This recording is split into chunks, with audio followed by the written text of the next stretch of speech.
Welcome to the Daily Stock Beaver Market Briefing. Today is July 24, 2026, and we're going to dive straight into the market snapshot. Semiconductor stocks tumbled 4.4% after Alphabet raised its capital spending guidance, pushing the company into negative free cash flow. Oil traded near $90.50 a barrel after Houthi forces struck Saudi oil tankers in the Red Sea. Bitcoin slid towards $64,000 as risk aversion deepened across markets, and the Dow rose 0.46% while the NASDAQ fell 0.64%. Let's break it all down. The defining story today is an AI spending crisis colliding with a geopolitical oil shock. Alphabet delivered a stunning quarter on paper. Revenue grew 24% to $119.8 billion. Google Cloud nearly doubled to $24.8 billion, with operating margins expanding from 20.7% to 35.6%. But management lifted full-year capex guidance by $15 billion to a range of $195 to $205 billion. That pushed the quarter into negative free cash flow of minus $5.9 billion.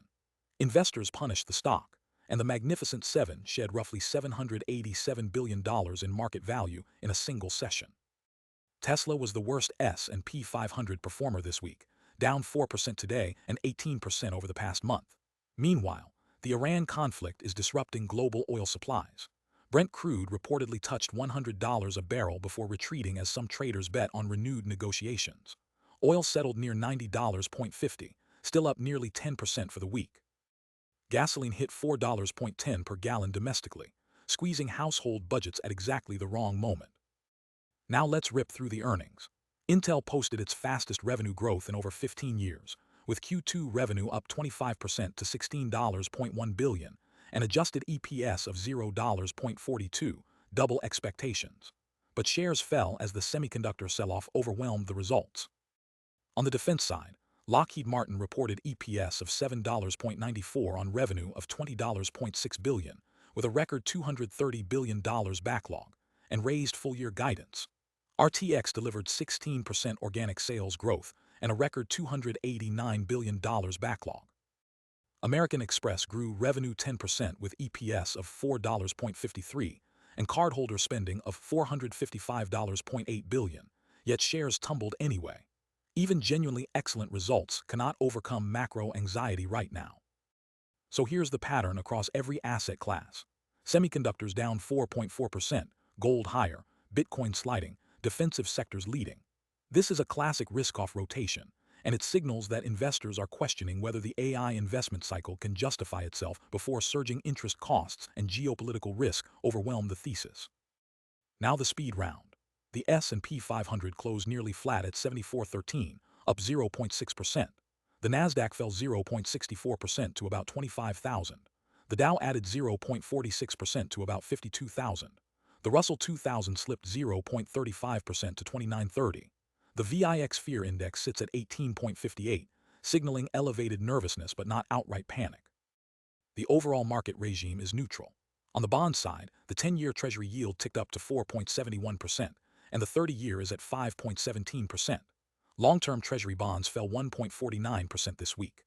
The U.S. national debt stands at about $39.7 trillion, up roughly $41 billion today alone. We'll dive deep into the federal budget later in the podcast. Gold is at $4,057, up 0.17%. Silver gained 0.82% to $58.53. We'll go much deeper on precious metals coming up next. Oil closed at $90.50, down 1.83% on the day. And Bitcoin is at about $64,000, down 1.46%. 11 sectors finished green, just 3 in the red. The rotation story is unmistakable. Money flowed into defensive and rate-sensitive sectors while semiconductors got crushed. Real estate led the entire market, up 2.15%. Materials added 1.25%. Consumer staples climbed 1.4%. And software gained 1.1%. These are the sectors investors gravitate toward when they're de-risking. Financials also had a solid day, up 0.89%, likely benefiting from those rising yields. On the losing side, technology fell 0.95%, and semiconductors plunged 4.4%. That sell-off is the direct fallout from the AI capex anxiety we discussed. International stocks ex-US slipped 0.26%. What's striking is that energy was essentially flat, up just 0.4%, despite oil surging nearly 10% this week. That tells you the market views this oil spike as a geopolitical risk premium, not a sustainable demand story. Now let's zoom out and see how the week has shaped up. Week in review. The week of July 17 through July 24 was a textbook risk-off rotation, and it pushed directly against the grain of this year's dominant narrative. The NASDAQ led the declines at minus 2.13%, while the Dow held up best at just minus 0.38%. That three-week divergence between the Dow and NASDAQ tells you everything about where money was moving, out of growth and tech, into stodgier, dividend-paying names. When the Dow beats the NASDAQ by nearly 2 full points, that's not noise. That's a style pivot. What makes this week fascinating is how it sits against the year-to-date picture. The Russell 2000 is still up 16.82% on the year, the best performer, while the NASDAQ's 7.49% year-to-date gain looks increasingly fragile.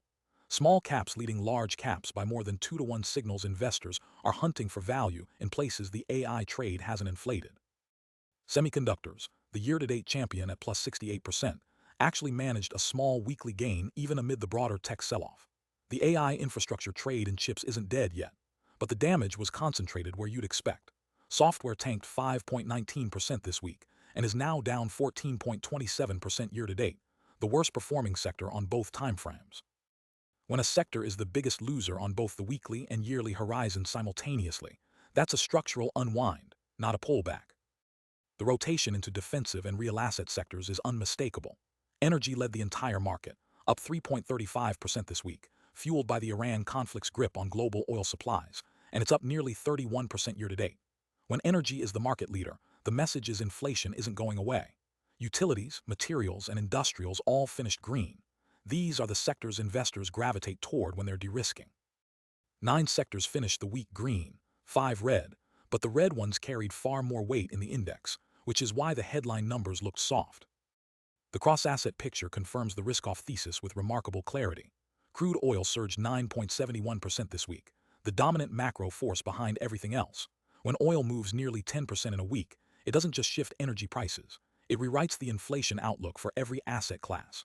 Gold added 0.95%, and silver jumped 3.91%. When oil and precious metals rise together, you're seeing both inflation fear and safe haven demand at once, a combination that historically precedes broader market stress. The signal that should grab every retiree's attention. Long-term treasuries are down 4.62% year-to-date, while oil is up nearly 57%. That's a real wealth transfer from bondholders to energy consumers, and it shows no sign of reversing as long as the Strait of Hormuz remains disrupted. The dollar strengthened 0.76%, and Bitcoin slipped 0.89%, both consistent with broad risk aversion. Next week's FOMC meeting under Chairman Warsh could be the pivot point. Either the Fed acknowledges the inflationary pressure from oil and signals hawkishness, which would punish bonds further, or they blink, which could trigger a relief rally across risk assets. Now let's get into the commodities driving this entire story, starting with energy. Commodities. The dominant commodities story is an energy supply shock colliding with a precious metals bid, and the year-to-date numbers are staggering. Heating oil futures are up 99.6% year-to-date, nearly doubled. Wholesale gasoline futures have surged 92.6%. These aren't gradual moves. They represent a fundamental repricing of global energy in the shadow of the Strait of Hormuz closure. When the cost of keeping warm and filling a tank nearly doubles in 7 months, the downstream hit to consumer spending hasn't fully arrived yet, but it will. Meanwhile, gold is actually down 6.3% year-to-date despite this week's safe haven bid, and silver has fallen 17.7%, suggesting the fear trade in metals is still finding its footing. If this were a classic crisis, gold would be up 30%. The fact that it's not tells you the market is pricing an energy shock, not a systemic panic. Today's energy prices tell a story of a market catching its breath after a furious weekly surge. WTI crude settled near $90.42, down about 1.9% on the day, but still up 9.6% on the week. Brent sits at $98.16, having briefly touched $100 before retreating roughly 4% on Friday as some traders bet on renewed U.S.-Iran negotiations. The most striking divergence is between crude and refined products. Wholesale gasoline futures fell 6.4% today and 3.6% on the week, suggesting the market is starting to price demand destruction at the pump even as crude remains elevated. When crude holds but gasoline falls, traders are saying, Consumers can't absorb these prices much longer. Natural gas continues to move in the opposite direction from oil, down 20.2% year-to-date at $2.89, because it's largely disconnected from the geopolitical premium affecting Middle East crude. The latest EIA petroleum data adds critical context to these price moves. Crude inventories drew 5.6 million barrels, a 1.6% decline that tightens available supply heading into late summer. But here's the red flag. Gasoline posted a counter-seasonal build of 765,000 barrels at a time when driving season demand should be pulling stocks down. Oil tightening while gasoline builds is a stagflationary signal. Supply is constrained at the wellhead, but end consumers are already pulling back. That's the worst of both worlds for the economy. Higher input costs meeting weaker end demand. Refinery crude input held flat at about 17 million barrels per day, meaning refiners aren't ramping throughput to clear product. They see the same demand softness the data does. Our stock Beaver positioning analysis as of July 21 reveals a striking divergence in energy. Big traders, that's the hedge funds and CTAs, hold a modest net long position in WTI crude at about 7.5% long, sitting at only the 16.8th percentile over 6 years. This is a cautious bet, not an aggressive one. The smart money isn't piling into crude despite $90 prices. The real signal comes from producers. Their hedge ratio sits at the 0.5th percentile, the lightest producer hedging in our entire dataset. The companies pumping oil are declining to lock in prices above $90, which means they expect prices to go higher. When the people who know the business best are unhedged at these levels, that's a powerful bullish signal. Gasoline tells a radically different story. Big traders are 26.6% long at the 97.9th percentile, as crowded a bet as exists in any market we track. If a single diplomatic breakthrough opens the Strait of Hormuz, that gasoline position unwinds violently. The metals picture reveals a tension between monetary and industrial demand. Gold sits at about $4,056, up just 0.9% on the week, a steady bid but not a surge. A gold price above $4,000 that's only ticking higher slowly tells you the safe haven bid is real but not panicky. Silver has been the standout, gaining 3.8% this week to $58.47, though it remains down 17.7% year-to-date. That gold-silver divergence is worth watching. Either silver catches up to gold's monetary premium, or gold's bid is driven by factors silver doesn't share. Copper held firm at $6.34, up 1.2% on the week. The industrial metal is holding up despite growth concerns, which suggests AI infrastructure demand is providing a floor for industrial metals even as the broader economy softens. Gold positioning shows big traders at the 87.4th percentile for longs, a meaningful bullish bet, while producer hedging sits at just the 3.2nd percentile. Mining companies are choosing not to lock in prices, a signal they expect gold to climb further. When hedge funds are bullish but miners are even more bullish by their actions, that's a rare alignment. Copper tells a more nuanced story. Producers are hedging at the 63.7th percentile, meaning miners see this price as worth locking in, a rational, informed response that tempers the bullish case. Palladium remains our highest-risk metals contract at 53.8% of open interest short, and that trade is getting more crowded, not less. Any supply disruption in this thinly traded market could force a sharp squeeze. Agricultural commodities are quietly telling a cost-of-living story. Wheat futures are up 44.7% year-to-date at $745, with a 1.8% gain this week. When wheat rises 45%, the lagged hit to grocery prices is already baked in. Consumers just haven't felt the full impact yet. Corn added 4.3% on the week and is up 11.4% year-to-date. Soybeans surged 5.2% on the week. These aren't just numbers on a screen. Grain futures at these levels eventually filter through to grocery store prices, though with a lag and a smaller magnitude than the futures moves suggest. The driver appears to be trade displacement fears from tariff escalation on European goods, with traders positioning for agricultural supply chain disruptions before they happen. The agriculture positioning data shows soybeans drawing the largest inflows across all commodities. We track velocity of about plus 52,000 contracts, with corn close behind at plus 49,500. These are large, coordinated bets on trade disruption, and when leveraged money moves that fast into grains, it's front-running a supply chain story. Sugar stands out as the most extreme bearish position at 23.6% short at the 90.3rd percentile. That's a crowded trade that unwinds fast on any weather event in Brazil or India. Meanwhile, wheat producers are hedging at the 63.1st percentile, farmers see current prices as adequate insurance against an unpredictable trade environment. Now let's see how the dollar is responding to all of this. Currencies. The dollar has been strengthening against most major currencies this year, and this week's geopolitical turbulence only accelerated that trend. The Japanese yen has weakened 4.5% year-to-date against the dollar, with the exchange rate hitting about 163.86, what analysts are calling a 40-year low for the yen. A 40-year low in a major reserve currency isn't a rounding error. It signals a structural divergence between U.S. and Japanese rate policy that's nearing a breaking point.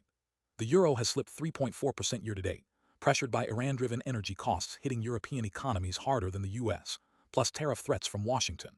The Canadian dollar has weakened 2.8% as broader risk aversion offsets what should be a tailwind from surging oil prices. The one notable exception is the Australian dollar, which has actually strengthened 4.5% against the greenback year-to-date, likely reflecting Australia's commodity export advantage in a year when raw materials prices have soared. When the only currency beating the dollar belongs to a commodity exporter, that confirms the dollar's strength is driven by risk aversion, not U.S. economic exceptionalism. In emerging markets, the divergence is stark. The Turkish lira has weakened 10.1% year-to-date, and the Indian rupee is down 7.3%, classic stress currencies, when the dollar tightens its grip. But the Brazilian real has strengthened 7.2% against the dollar, and the Mexican peso is up 2.7%. Latin American commodity exporters are benefiting from the very energy and metals inflation that's pressuring everyone else. The same dynamic we see in the Australian dollar is playing out in emerging markets. Commodity producers win when the commodity cycle turns. The Korean won has also firmed, with the exchange rate dropping 1.9% this week alone. Our smart money analysis as of July 21 shows the euro short at the 99.5th percentile, the most extreme positioning in global currencies.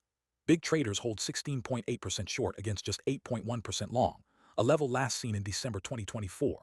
When positioning hits the 99.5th percentile, there's almost nobody left to sell, which means the trade is running on fumes and vulnerable to any surprise. The Japanese yen carries 37.6% short at the 91.9th percentile, and the Canadian dollar sits at 33.4% short at the 98.2nd percentile. All three are flagged for moderate reversal risk. Sterling stands alone as the bullish outlier.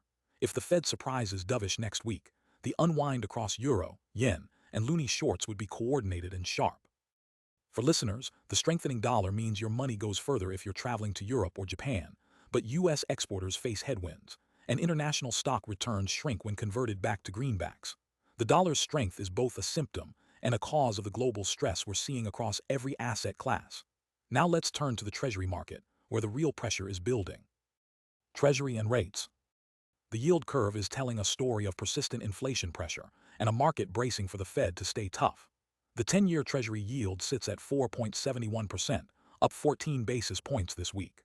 The 30-year is at 5.17%, and the 20-year has crossed 5.2%. A 30-year above 5% means the market is demanding historically high compensation for lending to the government for 3 decades. That's a profound statement about inflation expectations. The curve is not inverted. The 10-year minus 2-year spread is a positive 0.34, and the 10-year minus 3-month is 0.76. A normally sloped curve in this environment means the market isn't pricing an imminent recession, but it is pricing inflation that won't quit. For real people, here's what matters. If you're a saver or retiree, a 4.37% 2-year Treasury means CDs, money market funds, and the safe part of your nest egg are generating meaningful income, better than any period in the past 15 years. But if you're a borrower, the math has gotten harder. The 30-year at 5.17% means mortgage rates remain elevated, keeping qualified buyers on the sidelines. The weekly rise across the curve, 21 basis points on the 2-year, reflects markets pricing in the possibility that Chairman Warsh may need to hike rather than hold. Treasury trading volume on July 23 totaled about $1.16 trillion, with a 54% interdealer share, heavy dealer balance sheet usage consistent with active repositioning rather than stable buy-and-hold accumulation. When more than half of Treasury volume is dealers trading with each other, the market is in a repricing phase, not a settling phase. The volume was concentrated in the intermediate part of the curve, exactly where the rate debate between hold and hike is most intense. Our smart money analysis as of July 21 shows the entire Treasury curve is systematically shorted by professional traders. Hedge funds are 36.8% short the 10-year at the 83.9th percentile, with a net short position of over 2 million contracts. The 2-year carries 43.8% short. Dealer shorts sit at extraordinary percentiles across the curve, 98.1st on the 2-year, 94.1st on the 5-year, 93.6th on the 10-year. When short positioning hits the 98th percentile across the curve, it means virtually the entire professional complex is positioned the same way, and crowded trades squeeze violently when the catalyst goes the other direction. Meanwhile, institutional investors, pension funds, and endowments remain counterparty long, holding over 50% of both the 10-year and 2-year. This is a classic standoff. Fast money betting rates go higher, real money holding for income. If Warsh delivers a dovish surprise, the covering rally from these crowded shorts would be enormous. Stock index positioning reinforces the risk-off picture. Hedge funds are net short the S&P 500 by about 310,000 contracts, with dealer shorts at the 90.6th percentile. Leveraged funds being net short the S&P at the 90th percentile is unusual.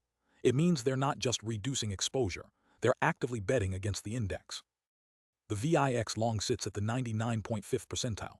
Professional money is paying extreme premiums for crash protection. When VIX longs hit the 99.5th percentile, traders are buying insurance at almost any price, which is itself a contrarian signal. And Bitcoin futures carry 57.8% short from leveraged funds, flagged as our second highest risk contract with violent reversal possible. The cross-asset synthesis is striking. Professional money is coherently positioned for the summer storm to intensify. Short the entire Treasury curve, short the euro at the 99.5th percentile, long gasoline at the 97.9th percentile, long VIX at the 99.5th percentile, and long gold at the 87.4th percentile. This is a unified stagflation bet. Yet producers, the industries closest to physical supply, are telling a different story. Crude producers at the 0.5th percentile for hedging, gold miners at the 3.2nd, gasoline producers at the 8.8th. The industries that know their markets best are not hedging, historically a signal they expect prices to rise further. One more data point worth flagging. FINRA's latest figures show margin debt hit about $1.5 trillion in June, up 49% year-over-year, while corporate bond breadth has collapsed to an advanced decline ratio of just 0.16. That combination, maximum leverage alongside deteriorating credit breadth, is a classic late-cycle warning. Our positioning analysis as of July 21 flags two high-risk contracts, Bitcoin at 57.8% short and Palladium at 53.8% short. Both carry extreme crowded positioning with violent reversal potential. The Japanese yen and Canadian dollar shorts at moderate risk could squeeze on any dovish Fed signal. The big money is positioned for stagflation to intensify, but the danger is concentrated in the most crowded corners of that trade. Now that we've mapped out where rates stand and how the smart money is positioned, let's pull back and look at the bigger economic picture. What the Fed faces next week, how the labor market is holding up, and where the economy goes from here. Economy and the Fed. The recession clock reads slowdown with an imminent score of 31.7 out of 100. The leading edge is bending, but not breaking. The SOM rule sits at 0.17 percentage points, well below the 0.50 tripwire, meaning the labor market hasn't deteriorated fast enough to signal recession. But here's what matters. The yield curve has steepened back to normal with the 10-year minus 3-month spread at positive 0.76. Historically, that uninversion is what happens right before a downturn, not after it's over. Building permits down 1.8% year-over-year, and cyclical payrolls barely growing at plus 0.1% confirm the leading indicators are flashing first. Remember, the GDP and payrolls numbers you hear in headlines only confirm what leading indicators already told us months ago. The clock is the forecast. The headlines are the lag. This week's scoreboard points one direction. The economy is tightening, but not yet breaking. 3 numbers tell the whole story. Initial jobless claims fell to about 187,000, nearly 19% below the 230,000 level from early June, and that signals companies are holding on to workers even as growth slows. Housing starts surged 19% to 1.43 million units, but that reflects projects already in the pipeline, not new confidence. The forward-looking data tells a different story, which we'll get to. And the 10-year Treasury climbed to 4.71%, driven mostly by the real yield jumping 6.4%. That distinction, rates rising on real return demands, not inflation fears, matters enormously for what the Fed does next. The labor market looks stable on the surface, but the internals reveal a rougher matching process. The June unemployment rate ticked down to 4.2%, and broader underemployment fell to 7.9%, both moving the right direction. But the duration breakdown is where recessions first show up. People unemployed for less than 5 weeks surged 31% in June. That short-term churn signals companies cycling through workers faster, even without mass layoffs. Meanwhile, the long-term unemployed, those out 15 weeks or more, dropped 8.3%, which is genuinely encouraging. That combination says hiring is still happening, but the pipeline is getting bumpier. And labor force participation slipped 0.3 points to 61.5%. When participation falls alongside low unemployment, it can mean workers are exiting rather than finding jobs. Housing starts surged 19% in June to 1.43 million units, but the forward-looking indicators tell you that's a finish line sprint, not a new starting gun. Building permits fell 2.6% to 1.37 million. The NAHB Homebuilder Sentiment Index dropped to 34, and pending home sales plunged 5.4%. Builders are rushing to complete projects they already committed to, not breaking ground with confidence. And with the 30-year mortgage rate at 6.58%, you can see why.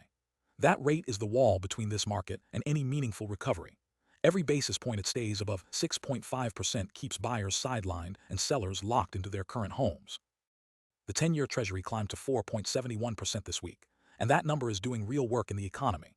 For retirees, it means CDs and money market funds generating the best income in 15 years. For borrowers, it means mortgages above 6.5% keeping housing frozen. The 10-year minus 2-year spread is back to positive 0.34. The curve has uninverted to its normal shape, which is usually a transition signal. The market is saying recession risk is fading, but inflation isn't fully defeated. The 30-year at 5.17% confirms long-duration investors want substantial compensation for locking up capital. Here's how to read the 5-year Treasury yield. It's two things stacked together. The inflation investors expect over the next 5 years, the break-even line, at 2.29%, plus the real, above-inflation return they demand, the real yield line, at 2.17%. This week, the real yield line jumped 6.4% while the break-even line barely moved. That's the critical signal. Rates are rising because the market demands a higher real return, not because investors fear more inflation. That's tightening in real terms, happening without the Fed lifting a finger. For gold holders, a rising real yield increases the opportunity cost of holding an asset that pays no interest, pure discount rate pressure, not an inflation hedge story. And the Fed logic is clear. When the real yield rises while expectations stay anchored, the central bank can hold, because the market is already doing the tightening work for free. The VIX sits at 18.7, nervous but not panicked. But notice where the fear is concentrated. The NASDAQ VIX at 28, emerging market volatility at 38, both elevated where AI spending anxiety and dollar strength hit hardest. Meanwhile, the Louis Fed's broader financial stress index sits at minus 0.70, deep in calm territory. That contradiction, equity fear alongside systemic calm, is itself a late-cycle tell. When stock investors are jumpy but the plumbing is quiet, the risk lives in positioning and leverage, not in the banking system. The Fed's balance sheet held at about $6.75 trillion, up just $4.3 billion on the week. Quantitative tightening has effectively paused. That pause matters. The Fed is no longer meaningfully draining liquidity from the system. Mortgage-backed securities declined another $3.5 billion to $1.94 trillion. That slow bleed is direct pressure keeping mortgage rates elevated. The reverse repo facility is nearly depleted at just $0.7 billion, meaning the pandemic-era liquidity cushion is gone. When the Fed quietly stops tightening its own balance sheet, it's signaling the plumbing can't handle much more drainage. June CPI came in at 3.5% year-over-year, down sharply from 4.2% in May, and month-over-month, CPI actually fell 0.4%, with core flat at 0. Those are genuinely cool numbers confirming the disinflation trend is real. Producer prices fell 0.3%, and since PPI leads CPI by roughly a month, that's a positive read on July. But here's the nuance. The 10-year break-even inflation rate holds at 2.28%, essentially flat for a month. The bond market isn't panicking about inflation despite oil near $90, which is precisely why the real yield, not inflation expectations, is carrying the tightening. The Fed's inflation fight is shifting from an expectations problem to a growth and real rate story. The consumer is still spending, real retail sales running about 3.1% above year-ago levels. But the momentum is the question. The Atlanta Fed's GDP Now tracker puts Q2 growth at just 1.7%, and Michigan consumer sentiment, even after bouncing to 54.4 in July, remains historically depressed. That gap between actual spending and consumer mood is the story. People are still buying because employment is stable, but they feel worse about it every month. With gasoline at $4 a gallon and grocery bills climbing, the willingness to keep spending at this pace is the open question hanging over everything. FINRA's latest figures show margin debt at about $1.5 trillion as of June, up 49% year-over-year. That pace matters. Year-over-year growth above 30% has historically preceded major market tops because it signals investors leaning hard into leverage precisely when the upside is narrowing. The net credit balance is deeply negative at minus $1.6 trillion. Investors have collectively borrowed well past their cash buffer. Now connect that to the credit spreads. High yield compressed at 2.77%, near historic tights. Maximum leverage alongside minimal risk premiums is the classic late cycle signal. Investors are paid almost nothing to take default risk while borrowing to amplify stock exposure. Both can't stay stretched forever. The 90-day rolling correlation between crude oil and the 5-year Treasury yield is elevated right now. Oil is a live rates driver. But the critical distinction is where that oil move is landing. Because break-even inflation expectations are flat, the oil shock is showing up in the real yield channel, not in expectations. The market is pricing oil as a growth tightness driver. It makes the economy slower, not necessarily more inflationary. That means the Fed can look through the oil spike as long as expectations stay anchored, which reads as hold, not a hike. The trigger that would flip the Fed from hold to cut would be the opposite of today's picture, the real yield peaking and rolling over while credit spreads widen. A growth scare, not an inflation scare. So where does this leave us? This week's data reinforces the clock's slowdown phase. Inflation is cooling, the labor market is surprisingly resilient, and the bond market isn't panicking. But real yields are rising, leverage is stretched, and forward-looking housing indicators are softening. The economy is slowing in a controlled way, and with earnings season in full swing, the question now is whether corporate profits can hold up as that slowdown deepens. Earnings pulse. 3 sectors made the cut this week, and they tell a surprisingly unified story. Energy leads as the top weekly performer, up 3.35%, with 2 of 3 companies beating EPS, 2 raising guidance and a bullish dominant tone. Basic materials follows with a clean sweep. All 4 companies beat earnings, all 4 maintained guidance, tone bullish. Then technology, the busiest with 7 calls in the last week, where 4 of 6 beat, 3 raised guidance and 1 cut, but the dominant tone is still bullish. Let's break them down. The pricing power verdict for the energy sector in 2026 is one of consolidation rather than fragmentation. The industry giants are pulling away from the pack. And this sector was the leading weekly performer at plus 3.35%, with a plus 30.76% year-to-date return. Schlumberger, ticker SLB, delivered the standout quarter. CEO LePuch told investors the market is starting to exhibit the characteristics of an upcycle, and the numbers back that up. Q2 revenue of about $9 billion, adjusted EPS of $0.55 beating estimates by nearly 4 cents, with adjusted EBITDA margin expanding 83 basis points. What's striking is where the growth is coming from. Data center solutions revenue grew 33% sequentially and 80% year-over-year. This isn't your traditional oilfield services story anymore. The market rewarded that with an 11% pop since the call. Now contrast that with Halliburton, ticker HAL, the sector laggard, down about 5%. HAL also beat on both EPS and revenue, but the tone was mixed.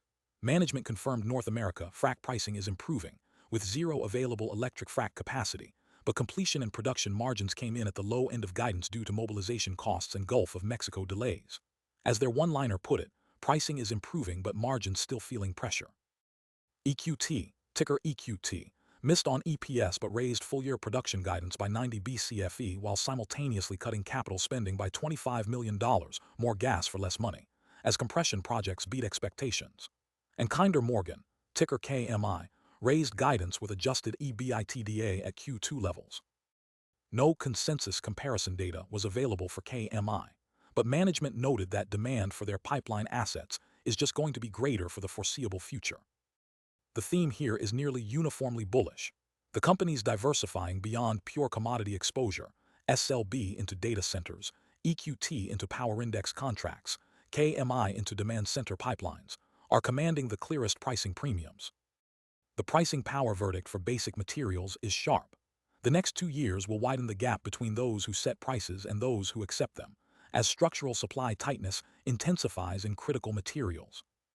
Steel Dynamics, ticker STLD, was the sector winner with a 7.2% post-earnings gain. The story is volume and pricing power working together. Average selling prices rose $105 per ton sequentially.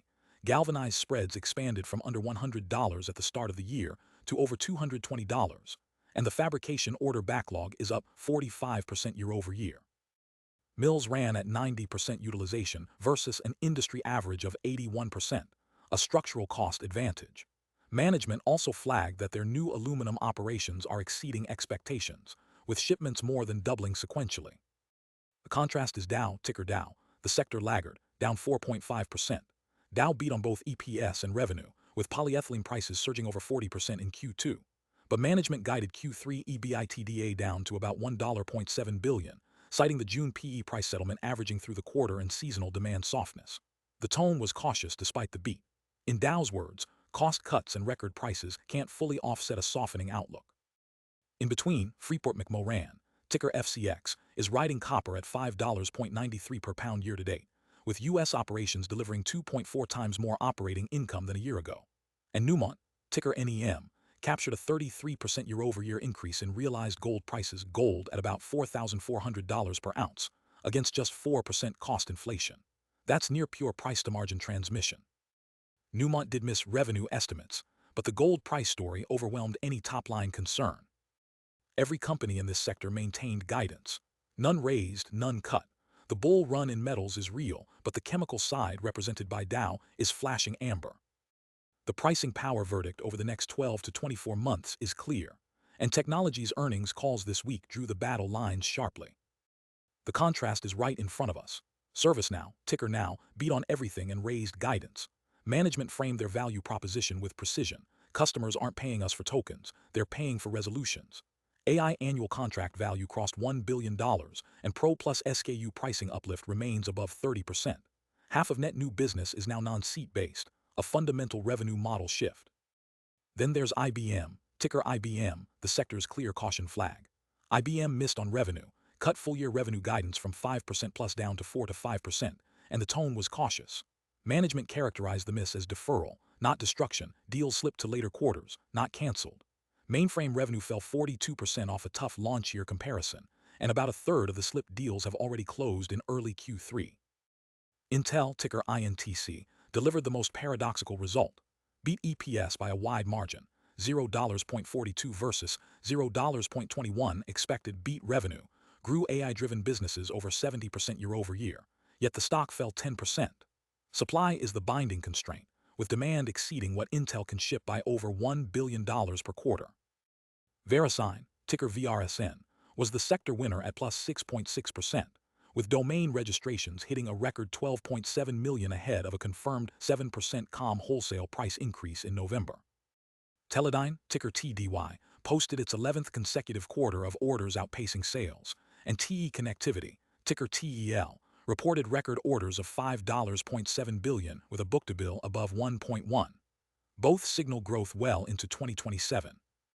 Across all three sectors, the pattern is remarkably consistent. 10 of 13 companies beat earnings and the dominant tone is bullish everywhere.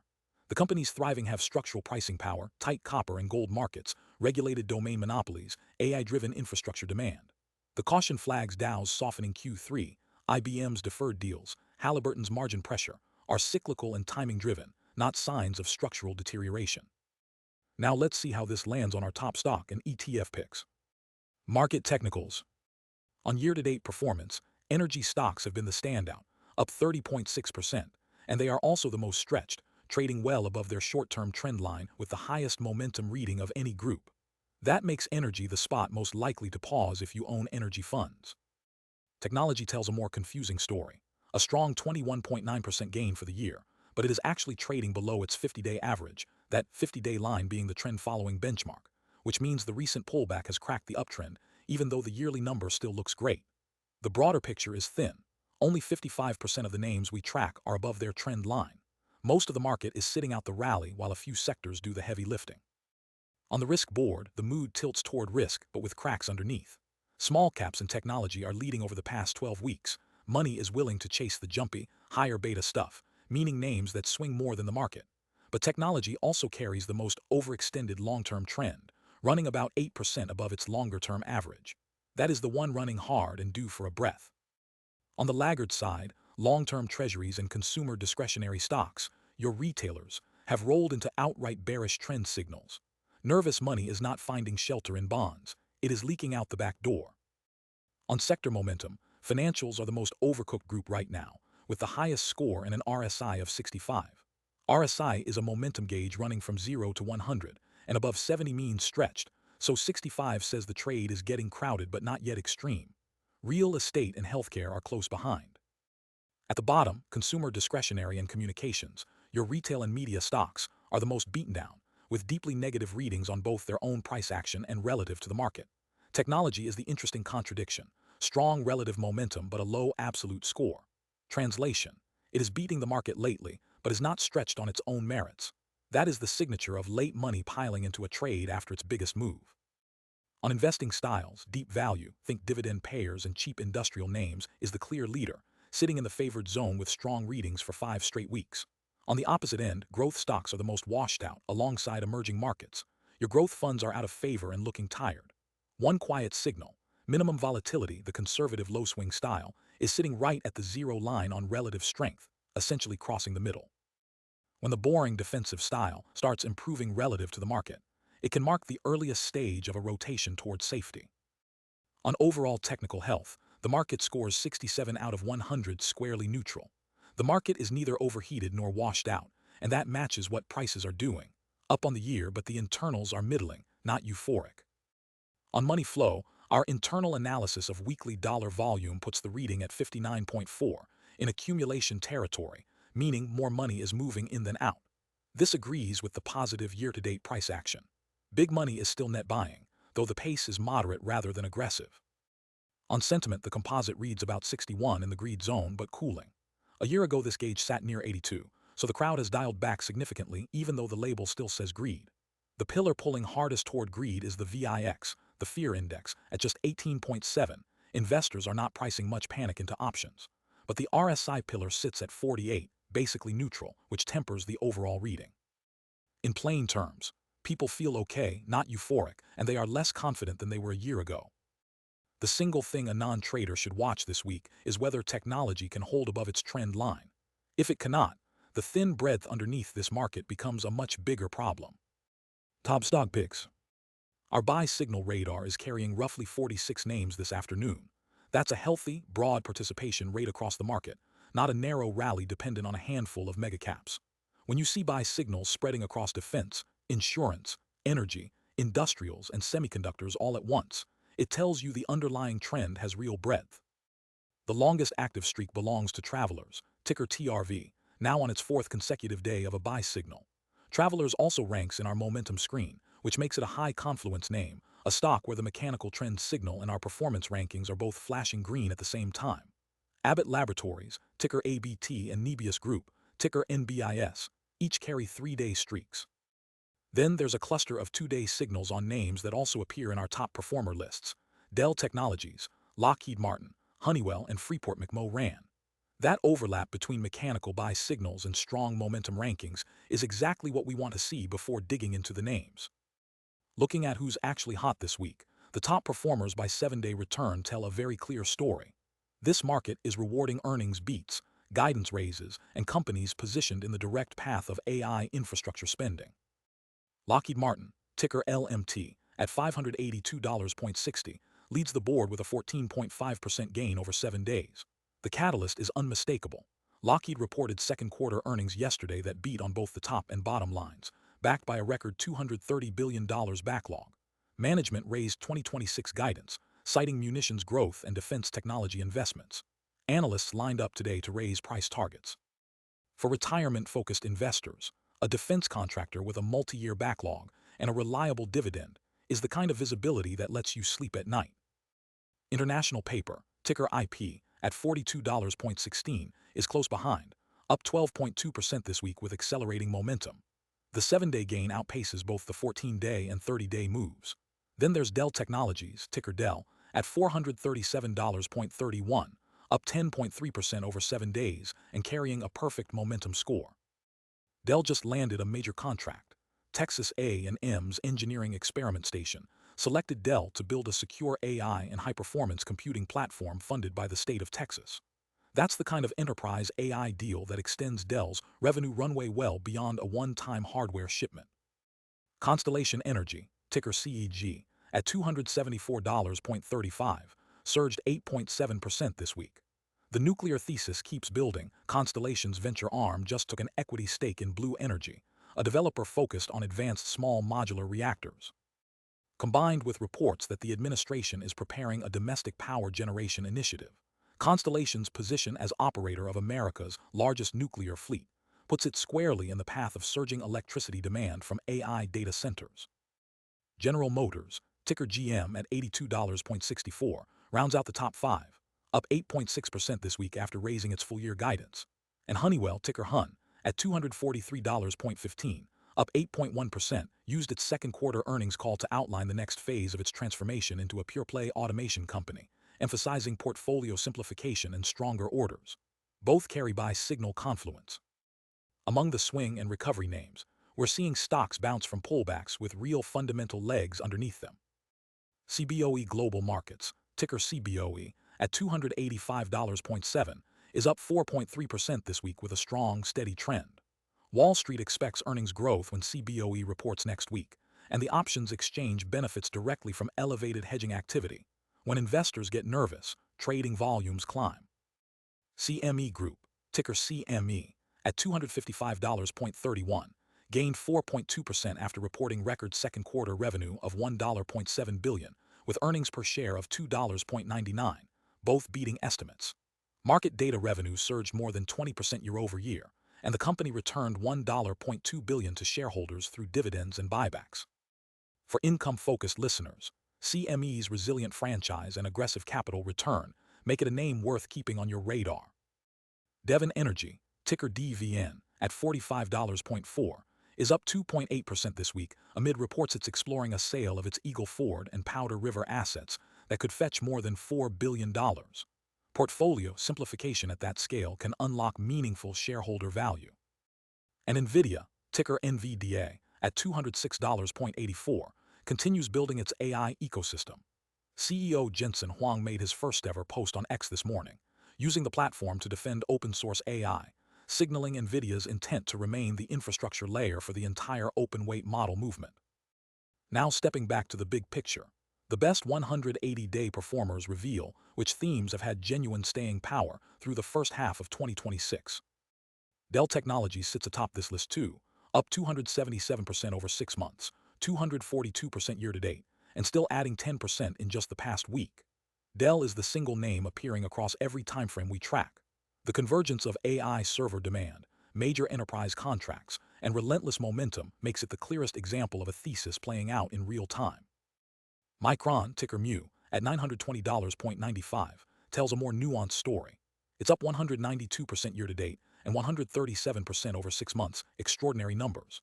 But the memory chip space is experiencing a July pullback, with Micron's 30-day return actually negative at -12%. Yet this week's 8.5% bounce suggests that consolidation may be finding a floor. The structural driver remains AI-related memory demand, but expect volatility along the way. NetApp, ticker NTAP, at $167.86, up nearly 70% over 6 months, rides the same data center build-out theme. A high-capacity storage demand tied to AI keeps driving positive earnings revisions. CSX Corporation, ticker CSX, at $53.21, up 46.7% year-to-date, just delivered a genuine breakout quarter. Revenue grew 10% with earnings per share up 22.7%. Management shifted guidance from low to high single-digit revenue growth, with free cash flow growth exceeding 80%. And we saw on the earnings pulse that Freeport-McMoRan ran, ticker FCX, at $62.62, beat on both earnings and revenue, confirming the tight copper market thesis that's fueled its 20% year-to-date gain. One smart money side note before we move on. Across our pick list, short interest is relatively well-behaved. No extreme builds or aggressive covers stand out among our top names. That's actually a constructive signal. When bears aren't piling onto stocks that are already trending higher, it means the bullish moves aren't being faded by sophisticated traders. In a market where roughly 46 stocks are flashing buy signals, and the VIX sits at a comfortable 18.6. The absence of heavy short positioning in our top picks suggests the path of least resistance remains upward. Top ETF picks. The buy signal radar is dominated by one sector. Roughly 89 leveraged ETFs currently sit on active buy signals, and the longest streaks all point to energy. OILU, NRGU, GUSH, WTIU, and XOMX each carry 4 consecutive buy days, every one an energy product. These names also carry momentum tags, meaning their trend strength and price acceleration are aligned, which raises the conviction level considerably. A critical reminder, leveraged ETFs use derivatives to amplify both returns and losses. They're short-term trading vehicles, not something to buy and hold in a retirement account or with money you're counting on. They decay over time. Keep positions small, know your exit plan, and treat them as tactical trades, not investments. The hottest movers this week split between energy and defense. DLLL, the Granite Shares 2X Long Dell Daily ETF, leads the board with a 20.3% weekly gain, building on a staggering 731% year-to-date return. Dell has become a quiet AI infrastructure beneficiary. Server and data center demand is the driver, and the double leverage magnifies the move. RTXG, the 2X Long RTX Daily ETF, gained 20% this week and nearly 30% over the past month. RTX is a major defense contractor, and with geopolitical risk escalating from the Red Sea to Eastern Europe, defense stocks are pulling fresh capital. This ETF carries both a buy signal and a momentum tag, a confluence worth noting. The energy story is impossible to ignore. Brent crude touched $100 a barrel this week after reports that Houthi forces struck 2 Saudi oil tankers in the Red Sea, compromising a critical shipping route. CNBC reports oil shipments now face simultaneous threats at the Strait of Hormuz, the Bab el-Mandeb Strait, and the Black Sea. XOMX, the 2X ExxonMobil Bull ETF at about $45, gained 12.6% this week. OILU, the 3X Oil and Gas Exploration ETN at about $46, added 12.1% over 7 days and 37.4% over the past month. Among sustained winners, NRGU at about $44 leads with a 136% year-to-date gain, including 47% in just the past month, the smoothest uptrend in the energy complex right now. UCO, the 2X Crude Oil ETF at about $44, is up 128% year-to-date. GUSH and ERX round out the group, up 70% and 64% respectively. The energy earnings pulse confirms the fundamental case. Schlumberger beat on both lines this week and called it a sustained upcycle, while Kinder Morgan raised guidance on record pipeline demand. In the recovery space, NVDL, the 2X Long NVDA ETF at about $31, is showing early signs of bottoming after a punishing 65% drawdown year-to-date. The trend remains choppy, but direction is starting to turn upward. This is a high-risk recovery play, not for the faint of heart. Cure, the Direction 3X Healthcare Bull ETF at about $119, gained nearly 17% this past month. This is classic defensive rotation. When geopolitical risk rises, capital flows towards sectors with predictable cash flows and insulated demand. Gold miners are flashing buy signals across the board. In UGT, the 3X Gold Miners ETF at about $114, and JNUG, the 2X Junior Miners at about $117, both carry 3-day buy streaks. This is the safe haven bid in action, and Newmont's earnings this week confirmed the fundamentals, with the company citing record gold prices flowing straight to earnings. ASMG, the 2X Long ASML ETF at about $49, offers leveraged exposure to the semiconductor recovery. It's pulled back recently, sitting about 24% below its 3-month high, but maintains a golden cross signal, a longer-term bullish technical posture. Turning to the smart money landscape, FINRA's latest Red Show data from Wednesday shows the highest short interest percentages on products like QULL at 100% and QB at 99.7%. Most short volume is intraday market maker plumbing, dealers managing creation and redemption flows throughout the trading day.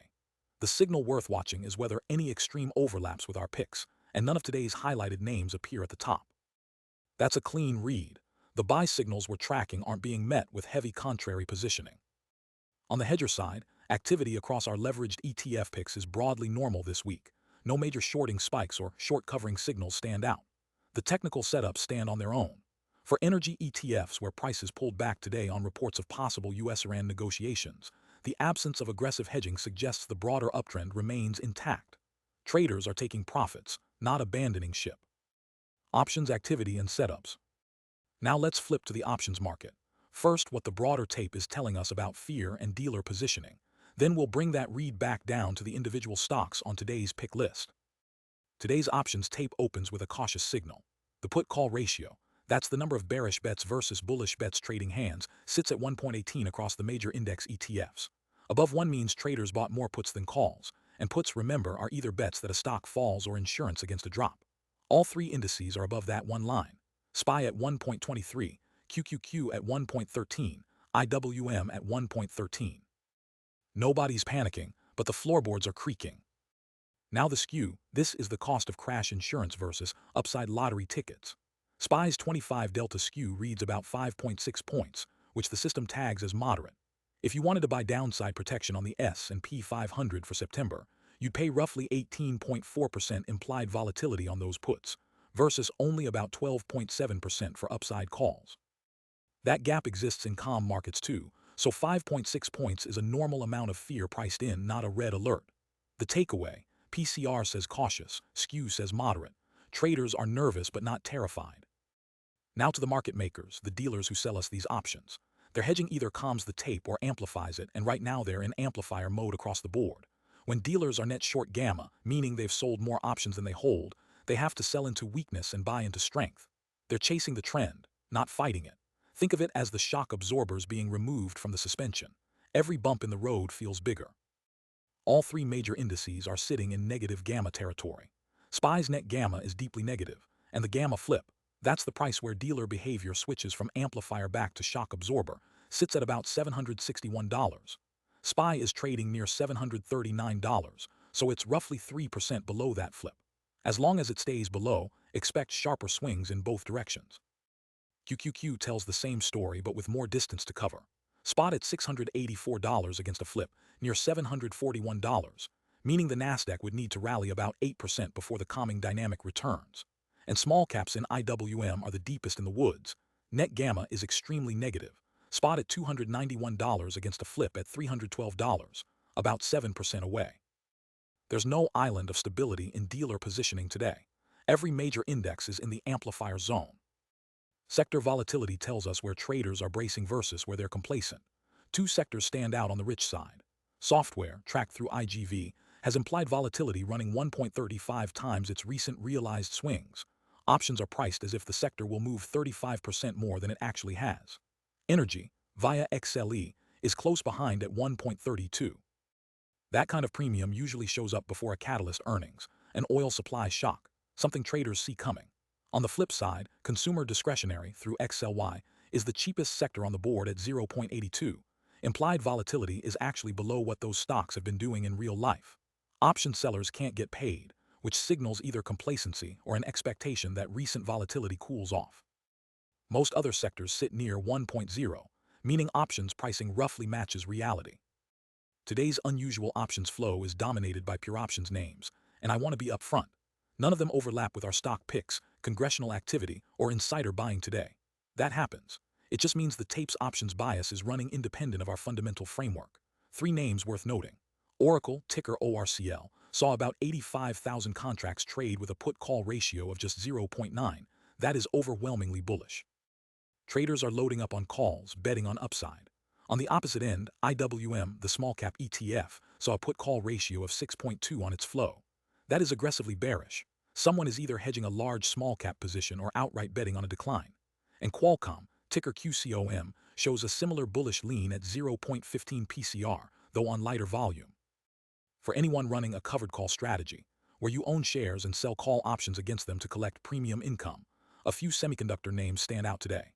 Applied Materials, ticker AMAT, is pricing about 84% implied volatility with an IV rank of 84, which means you'd be selling volatility when it's near the top of its own historical range. That's the sweet spot for a premium seller. The option price is temporarily rich, not permanently expensive. A call roughly 15% out of the money is pricing about 55% annualized. Marvell, ticker MRVL, offers a similar setup at 98% implied volatility and an IV rank of 51, pricing roughly 69% annualized at the same distance. Honest caveat, these are high beta semiconductor names. The premium is rich because these stocks genuinely move that much. A covered call caps your upside on exactly the rallies that would have rescued you from a drawdown. so size with that trade-off in mind. Now let's bring that backdrop down to our picks, specifically, wherein today's stock list does options positioning also argue for higher prices. We pre-filtered the pick list to just one name that qualified CSX, and it passed the strict gamma squeeze checklist, not just the looser bullish positioning screen. The scorecard shows only picks where options activity leans bullish. Neutral and bearish names were dropped upstream so we don't waste time on them. Each row carries a squeeze phase label. Pre-fire means a coiled spring, mid-fire means the amplifier is on, late means the move is mature and exhaustion risk is rising, and long gamma means dealers are running a dampener.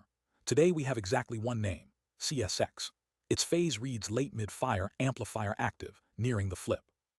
That's an honest read. The squeeze machinery has been running for a while. Here's the framework.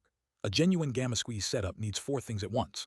The stock trading below its gamma flip so the amplifier is switched on, gamma exposure actually negative, a call wall 3 to 15% above the current price for runway, and a put wall providing a floor.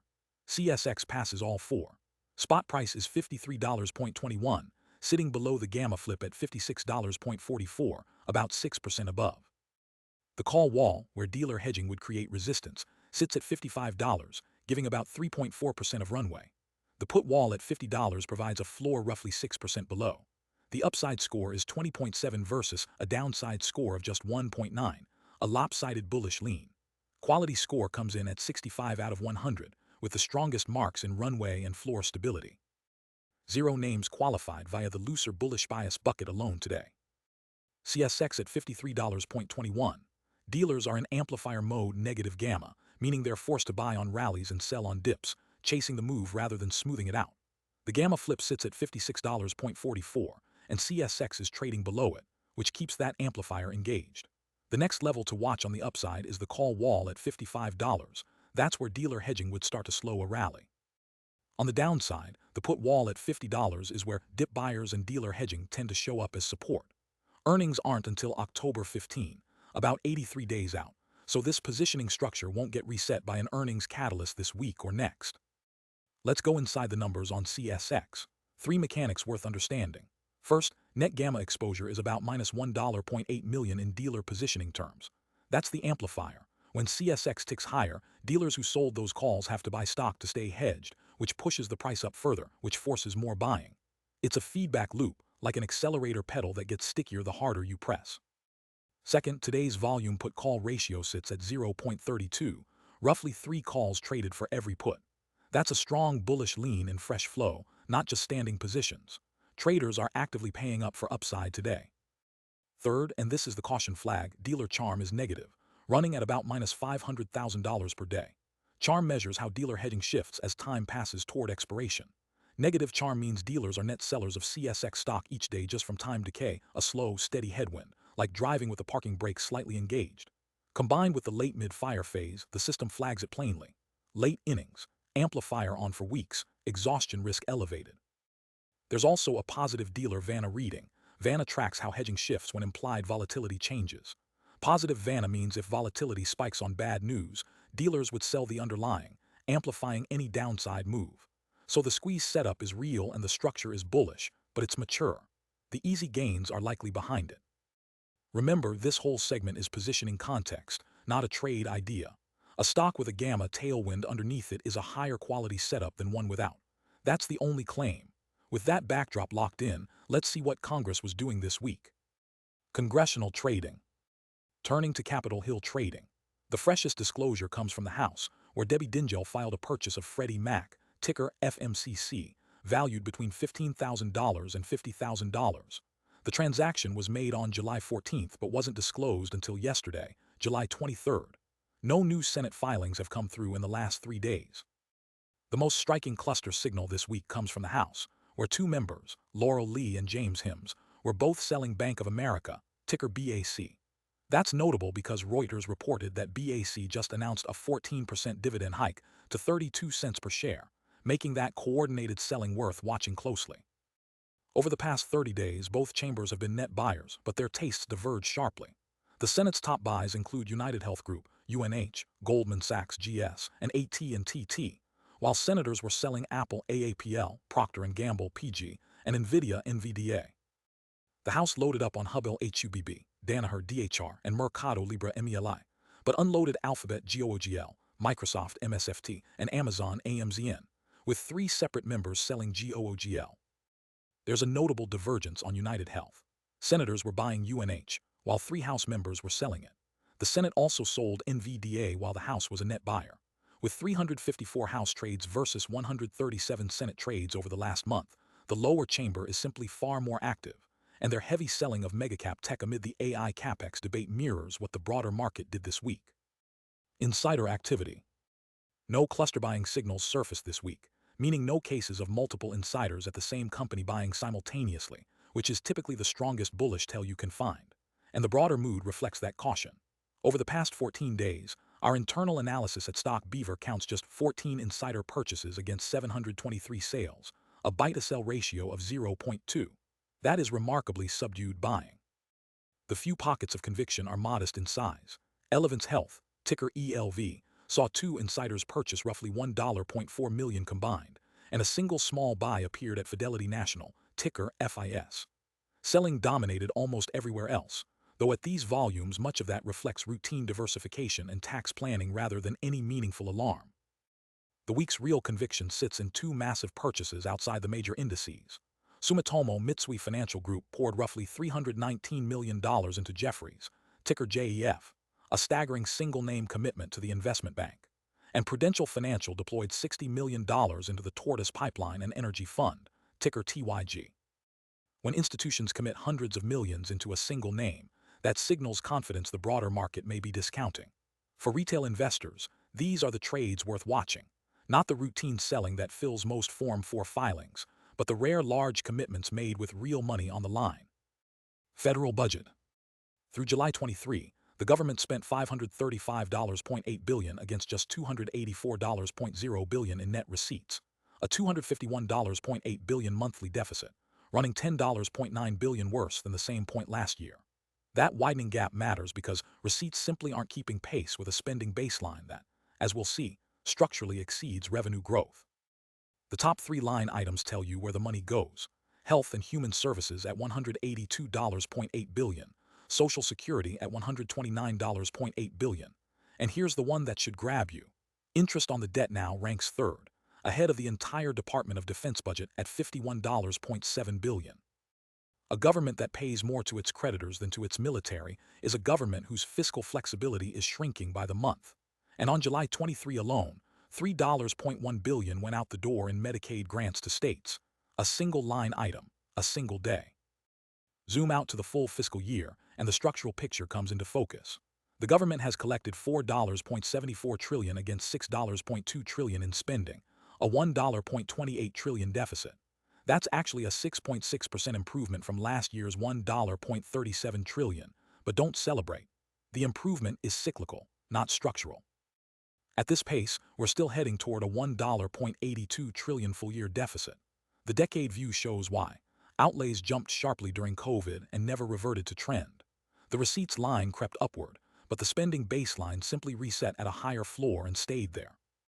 And the consequence lives in the interest line, climbing from $1.15 trillion in 2024 to $1.27 trillion last year, to a projected $1.39 trillion pace now. That trajectory means servicing the debt consumes a larger share of every tax dollar each year, compounding the gap between what comes in and what goes out.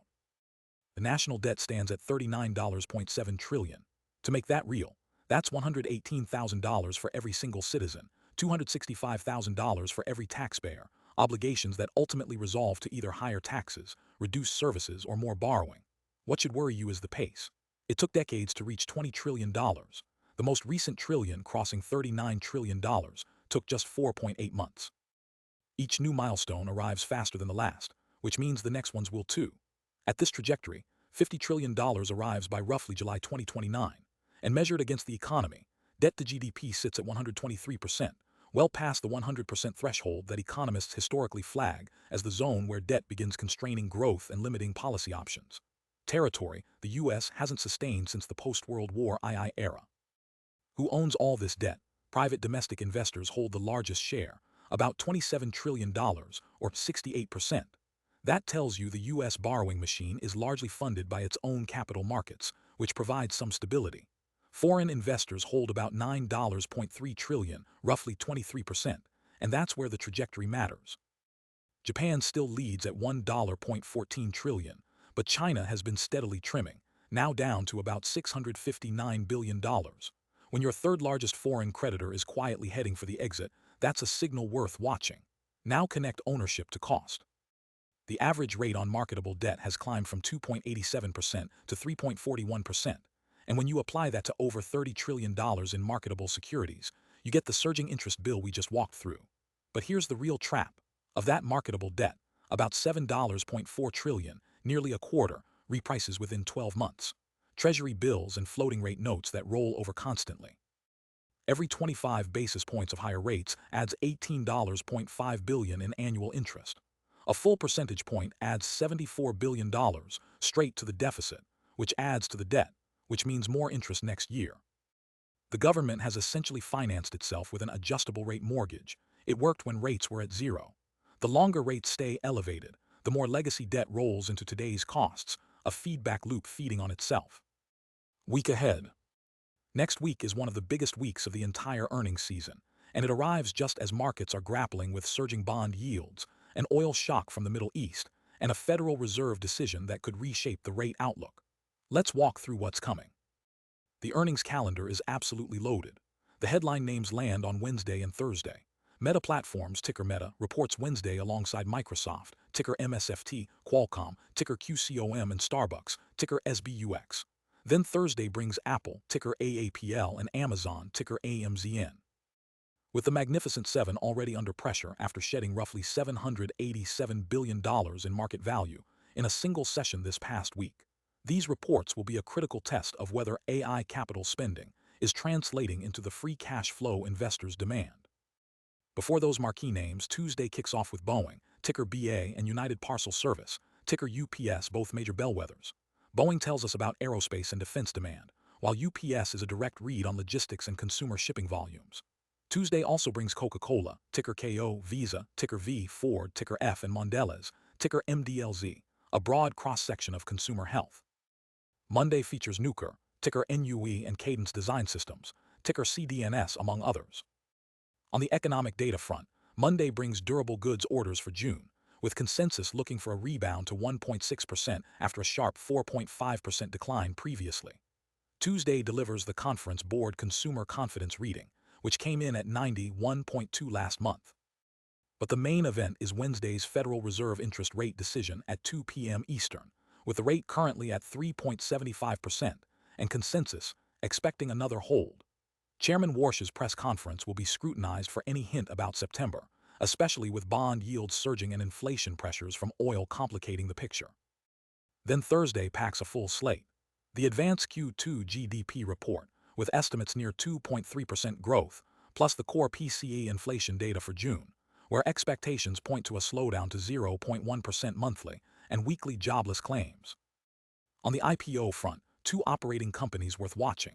Jersey Mike's Subs, ticker JMKE, prices Thursday on the NYSE, targeting up to $1.1 billion in proceeds at a valuation approaching $8 billion. And Reformation, ticker Ref, a sustainable apparel brand, aims to raise up to $239 million. It is going to be a defining week for markets. I will be right here breaking it all down as the data drops and the earnings roll in. As we near the end of the podcast, the key takeaways are: with unemployment at 4.2% and earnings genuinely strong, the real threat isn't a collapsing economy. It's rising real yields and an oil shock tightening conditions, while professional money sits crowded into an extreme stagflation bet. Watch next week's FOMC decision. Any dovish surprise could unwind those positions violently. Head to stockbeaver.com for interactive charts and the numbers behind today's discussion. Thank you for listening. I'll see you tomorrow.